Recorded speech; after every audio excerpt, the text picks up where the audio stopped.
Allez, on souffle fort fort là. Le 14 mai 2025, François Bayrou, alors Premier ministre, est auditionné par une commission d'enquête sur la violence à l'école. Il revient sur une gifle qu'il a donnée à un enfant en 2002, et voici ce qu'il dit. Et je lui ai donné une tape, pas une claque, pas quelque chose de brutal.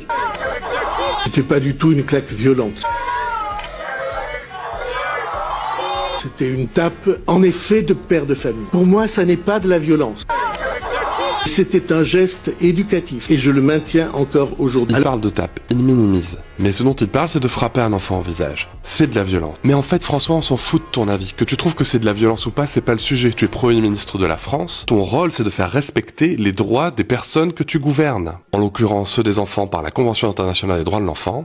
Et aussi par le respect de la loi du 10 juillet 2019 qui dit que l'autorité parentale s'exerce sans violence physique ni psychologique. Alors c'est pas conforme au canon de... Mais c'est la vérité de la vie. Alors non, ce n'est pas ça la vérité de la vie, ça c'est toi qui banalises de la violence. En revanche oui, il y a plein d'enfants qui connaissent cette violence, et c'est pas avec ce genre de propos que ça va s'arranger. C'est pas en cautionnant le fait de frapper les enfants, surtout venant de notre Premier ministre, c'est très grave. Et puis éducatif, tu leur mettais des baignes toi aussi aux enfants quand t'étais prof pour qu'ils apprennent mieux? Non, ben non parce que ça apprend rien. Éduquer n'a jamais justifié la violence. Si on frappe un adulte, imaginons un Premier ministre, là ça serait une agression. Mais frapper un enfant, ça va. Là ça serait éducatif. Non, c'est n'importe quoi François. Nous ne devons plus être surprise quand on voit ce qui peut être dit en France de la part d'un Premier ministre et le silence absolu de la haute commissaire à l'enfance. Ces propos doivent être condamnés fermement et rapidement.